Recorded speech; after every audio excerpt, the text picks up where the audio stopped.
I'm Liz Anderson. I'm a lead organizer and currently acting director for Dakota Resource Council. Dakota Resource Council, or DRC, is a member of the Western Organization of Resource Councils. We're a grassroots community organizing group whose aim is to build member-led local groups that empower people to influence the decision-making processes that affect their lives and their communities.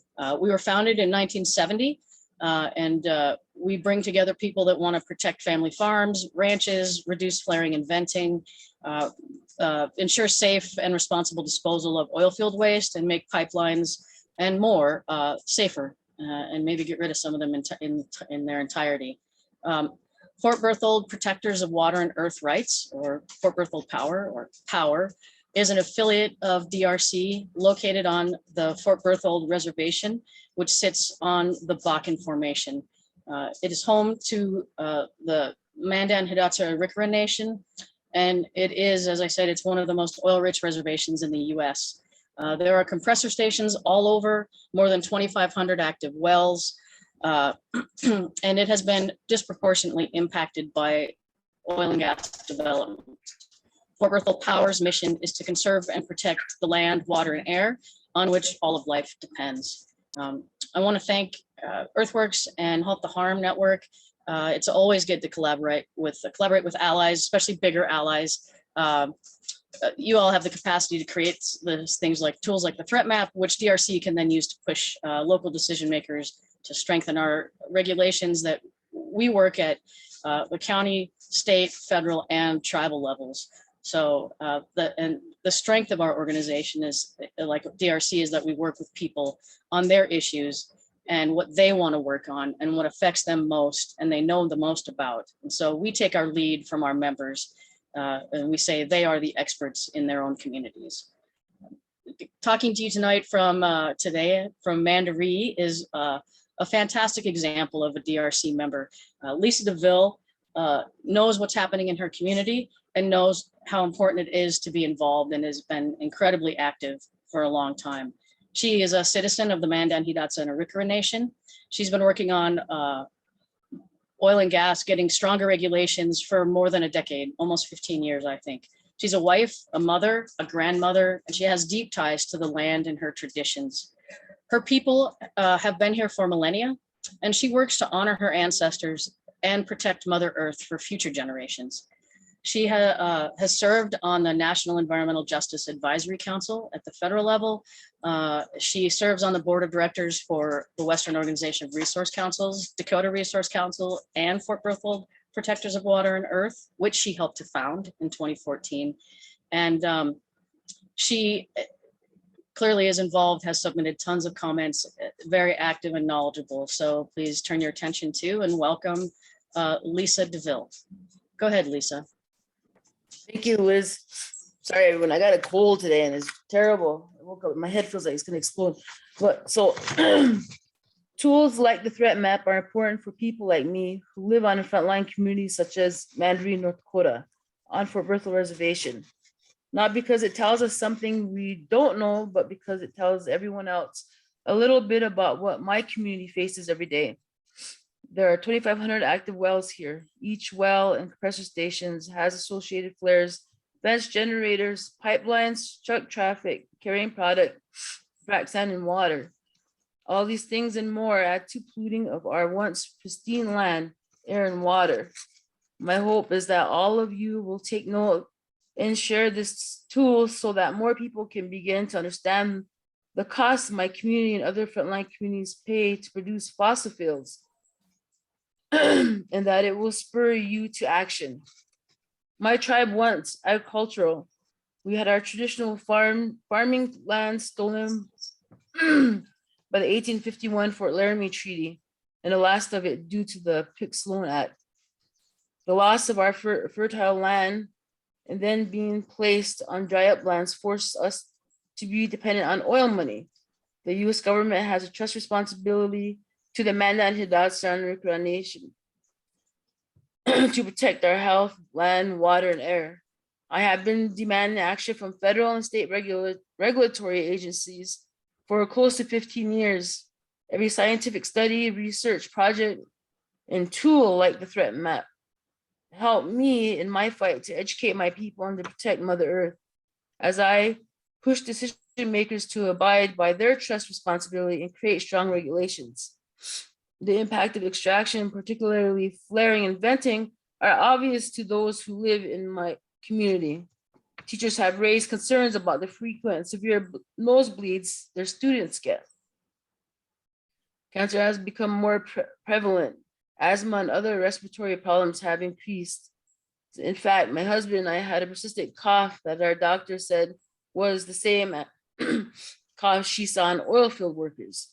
She called it the Bakken cough, and it took me several months to get over it. And my husband had to take medicine and sorry, my husband had to take medicine and a steroid shot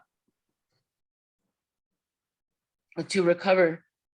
Other members of my family have suffered other health problems that seem clearly related to living in such an extracted community. It's not just frontline communities that are paying the price. We all have faced the essential threat of climate change. Methane is not in itself harmful to humans, but the other components that are emitted in flares and vents, like volatile organic compounds, such as toluene, benzene, and formaldehyde, are harmful to humans.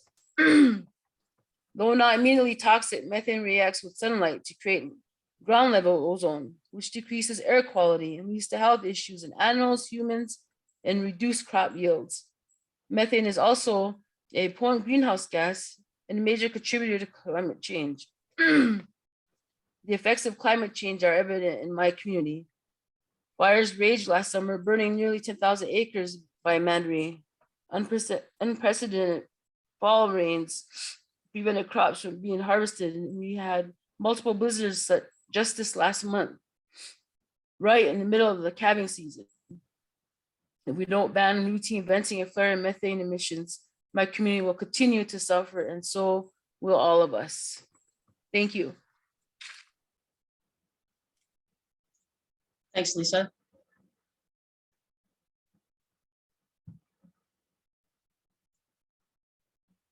Back to Alan or Ryan or to Alan. Should I take it away? All right. Okay. So hello, everyone. I am Alan Septoff, Information Systems Director at Earthworks, and I'm talking to you from the Appalachian Mountains of Maryland on land taken from the Iroquois. If you're not familiar with Earthworks, we are a national nonprofit that works with communities to protect the environment. And in one way we do that is by going out into where the oil and gas extraction is happening and monitoring it. And so, for example, the pollution that Lisa was just talking about, toluene, and there's also benzene and other toxics that are released along with methane, they're invisible. And when one complains, we know from firsthand experience, if you complain about that invisible pollution, you're told it's just in your head sometimes. And so one of the things we do to help protect communities is go with an optical gas imaging camera and make the pollution that Lisa was talking about visible. And so this is a well site near Fort Berthold, and we're just going to see what we're talking about. And the pollution we see here is why the threat radius, the threat map exists. So you could see the normal view earlier, that what you're seeing venting up there is volatile organic compounds. Some of that is methane, but when oil and gas is extracted along with methane, there are what one health experts called toxic hitchhikers, And that's what we're seeing here. So that threat to communities, we are trying to make more obvious to the people that are forced to live with it by creating this threat map. And the threat map was made by going to all of the state regulators of oil and gas producing states and getting their permitting data for active oil and gas wells, compressors, and processors as of late 2020, early 2021. And then relying on peer-reviewed science, we plotted those facilities on a map and drew a half-mile health threat radius around every last one of them. And there's 1.5 million of them around the country.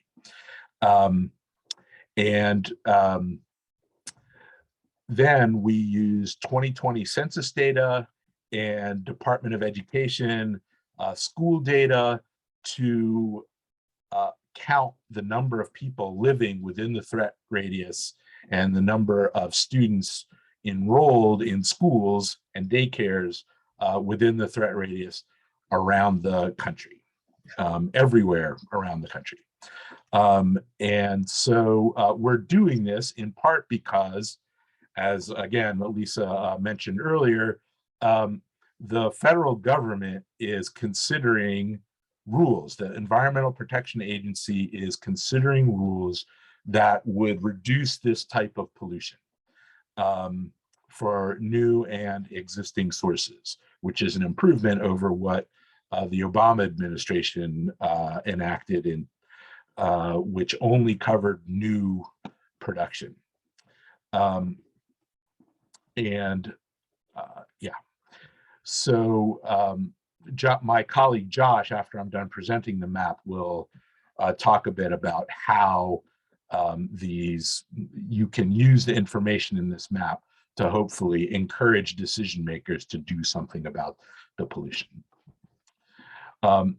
So what we found was that across the country, 17 million people live within the threat radius, up about 5 million from 2017, that about 4 million kids live within the threat radius, 3 million students go to school within the threat radius, and that's nationwide. Basically, the threat radius covers an area twice the size of Colorado.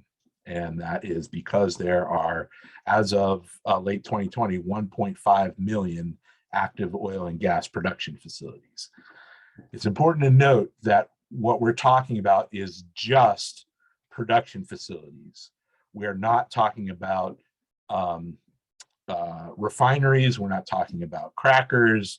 We're not talking about things downstream. We're talking about the stuff essential to getting the oil and gas out of the ground. So in North Dakota, 38,000 people live within the threat radius, 10,000 kids, 4,000 students, covering an area altogether that's equivalent to the size of Connecticut. And that is, as of late 2020, 26,000 oil and gas wells. So with that, let me actually show you the map itself. So I am going to switch to this, and I hope you are now looking. Can someone verify for me that you are now seeing a map with yellow splotches all over it? Yep, you're good. Looks good. Okay, good. All right, so this is the map. It will be released next Tuesday in a national press event. And it has basically 3 parts. In the top banner here, there are aggregate statistics at the national level when you're looking at the country, or if you click on a state, it gives you the state aggregate statistics. So the 38,000 people I was talking about earlier. And then if you zoom in closer, so let's just say Fort Berthold,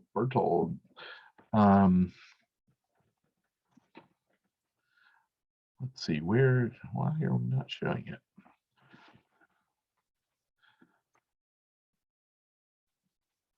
No, nope, that is not what we want. If you put in a street address, Try Mandaree, Alan. how do you spell that? Mandaree. Mandaree, like that? There we go. Okay.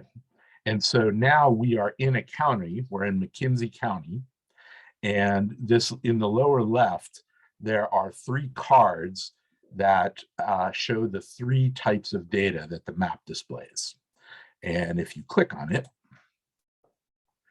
it expands and it gives you the demographic breakdown in that county. So 5,220 total people within the threat radius in McKenzie County. Each card, when you're zoomed in this far, you can select or deselect, so the map gets less busy.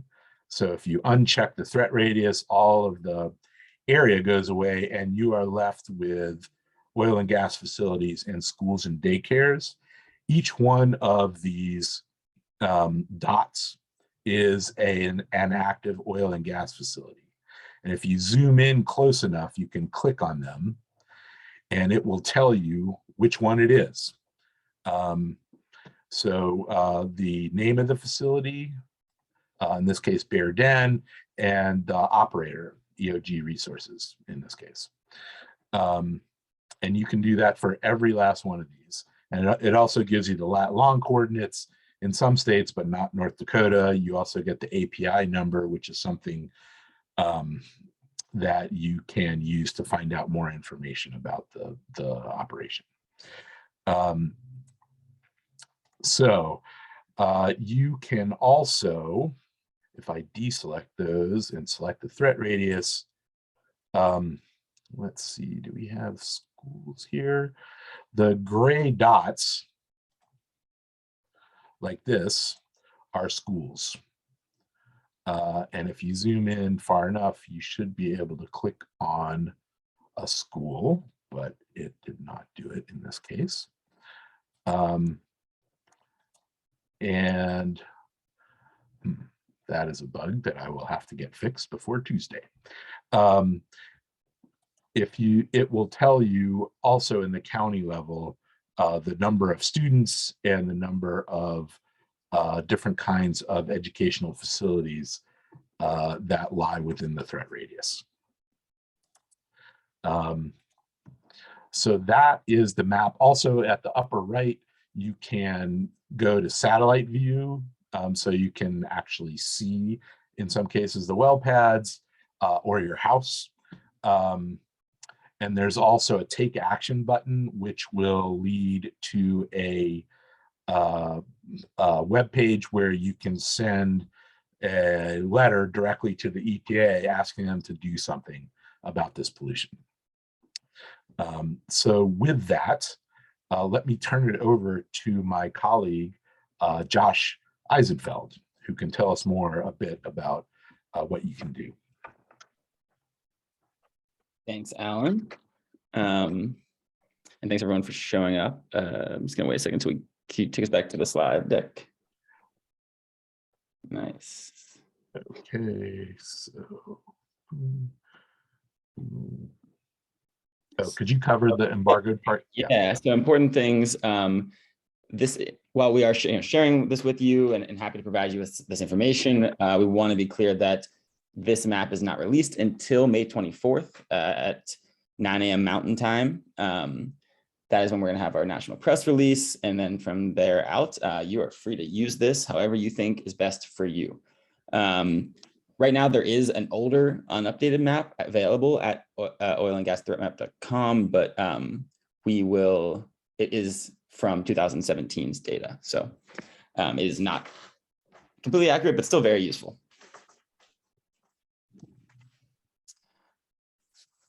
Cool. So what can you all do with this? Well, first of all, I hope that it helps you understand a little better the things that are around you and your loved ones in the place that you work and play. But knowing that there is a threat, knowing that there's a harm is not all that helpful if you aren't able to do something about it. So we hope that this can be a tool to push for change. And in order to do that, we need people power. And that happens through us coming together collectively like this and working together. So we are helping a number of different states and at a national level, creating a toolkit for sharing on social media on the day of release. We also have created some template emails that you can send out to your listserv if you are working in a nonprofit and do that.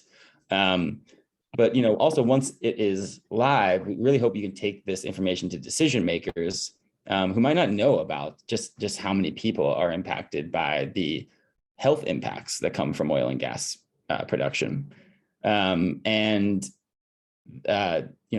That is what this tool is really for. And not just politicians, but also like people in the medical field need to know about this information. So when they're seeing someone and there are certain conditions that align with the impacts from chemicals that come from oil and gas pollution, they can understand what that looks like and better diagnose things and document the issues that are happening. And together, people coming to this webinar and all over the country, we can spread this far and wide and push for change. So I'm going to put my contact email right in the chat now. Feel free to reach out to me if you have any questions about like how to spread this. If you would like to talk with, get this out to reporters, if you want to write an op-ed, if you have a different idea completely, I'm all ears. We want to put this in your hands and let you do what you think is best with it. So everyone who's attending will get an email with all the stuff I just mentioned, the social and the email templates and all that fun stuff. We actually have some graphics and some things to share as well. But it doesn't just stop there. We want to provide resources for whatever you think you need to do with this. I'm all ears, and you have my contact now. So yeah, thanks for showing up. And I think that's the end. We're going to take questions. Is that what's next? Yep. Cool. I think that's right.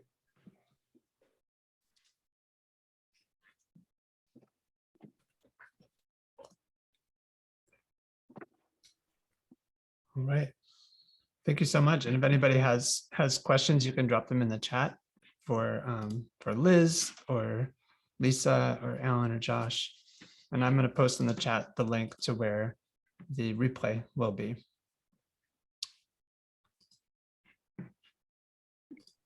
And Liz just posted in the chat, how is the school data gathered? Seems a bit small. That is correct. So we are at the mercy of our data sets. And we have found from direct observation that the Department of Education data set is not as comprehensive as we would like.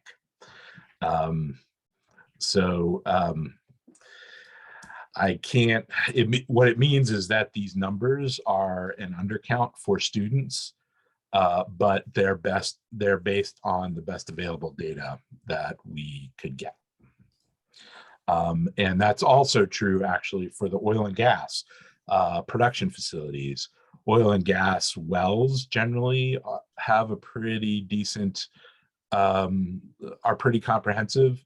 The data is pretty comprehensive from the state, but they're not so good with compressors and processors.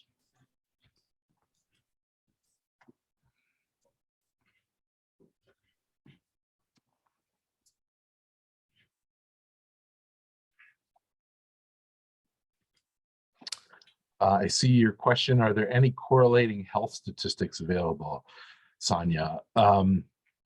So I'm not quite sure what you mean by your question. There is, in order to draw this health threat radius, we did a literature review of peer-reviewed science addressing this issue.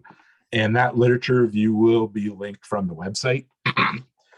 And we also consulted with one of the leading scientists studying this issue, health impacts from oil and gas, Dr. Lisa McKinsey at the Colorado School of Public Health, and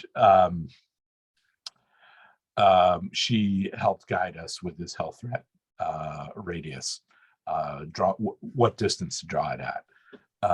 But in terms of direct health stats, no, we do not. However, we are hoping to add a layer, an air toxics layer, which quantifies the increase in cancer risk attributable to oil and gas air pollution. And if that happens, which we're planning on it, it will happen in cooperation with the Clean Air Task Force, who actually does the modeling and data analysis. But that's not on this map yet.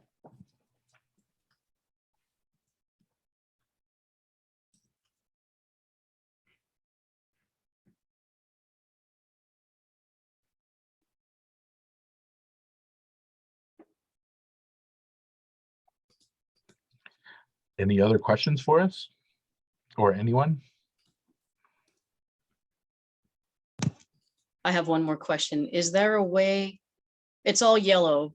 There were other colors on the 6-year-old threat map. Are there, there's no way to discern how many, if there's overlapping threats, half-mile radii, there's no way to determine how many really are. Right. It doesn't get cumulatively worse, or, you know. Yeah, it does get cumulatively worse if you're living in there. But yeah, the air toxics layer, which we hope to add, will get at that. It's at the county level, but this does not quantify the health risk. It only identifies the radius within which health threats, health consequences are most closely correlated with closeness to an oil and gas facility. Great, thank you. Yep.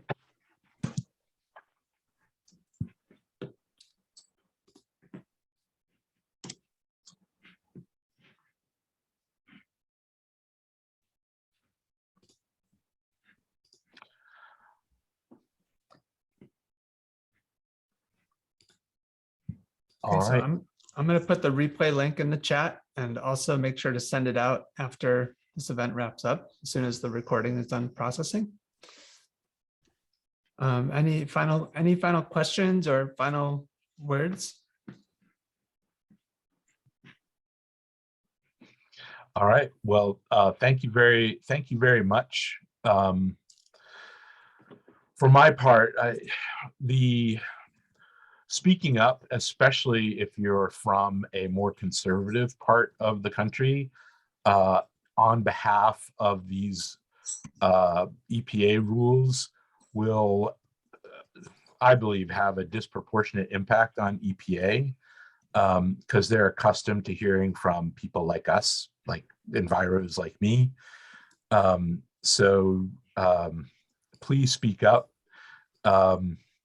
And actually, one thing I didn't mention, but which is important, is that one thing that the EPA rules might include, EPA has actually asked for feedback on this, is the ability for third-party or citizen monitoring to be used for enforcement. These, no matter what the rules are, they're not very useful unless they're enforced. And North Dakota is like states around the country where enforcement is not a top budgetary priority. And so if the EPA rule has citizen monitoring written into it, it means that there is more eyes that could force oil and gas companies to do something about their pollution. Alan, does that include like citizen monitoring, like actual sampling, or is that just we smell something, we see something, we say something?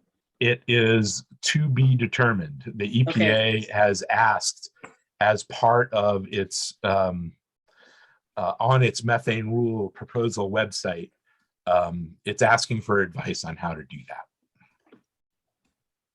Yep, DRC submitted and members' comments on that, asking for that. I was just curious if they hadn't gotten any farther on it.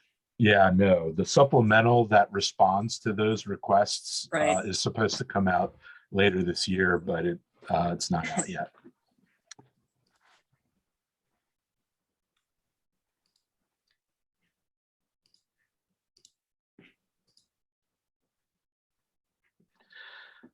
All right. All right, Well- should we wrap up? Yep. Cool. So the final thing I want to share with everybody today is that it's just a little bit about Halt the Harm Network and what it is and why we're here. It's really simple. It's a network of leaders of local fights across the country that are coming together to share resources and meet each other and support each other's work. So when you go to the link to see the replay, that'll bring you directly to Halt the Harm Network, and you'll be able to see other recordings of events that have happened. The most recently, an oil and gas threat map presentation for Texas. And then you can see other things like webinars, upcoming events, calendars, and you can also find discussions and breakout working groups and things like that you can follow. So I invite all of you to join and create a profile. We've created this space to stay connected. So you can find that link in the chat. And so when you get the email with a link to the recording, I hope you'll check it out. Thanks a lot, everybody, for coming. Thank you, Brian and Josh and Alan. Appreciate your help on this. Thank you. Fantastic. Take care. Take care, everyone. Well. Bye.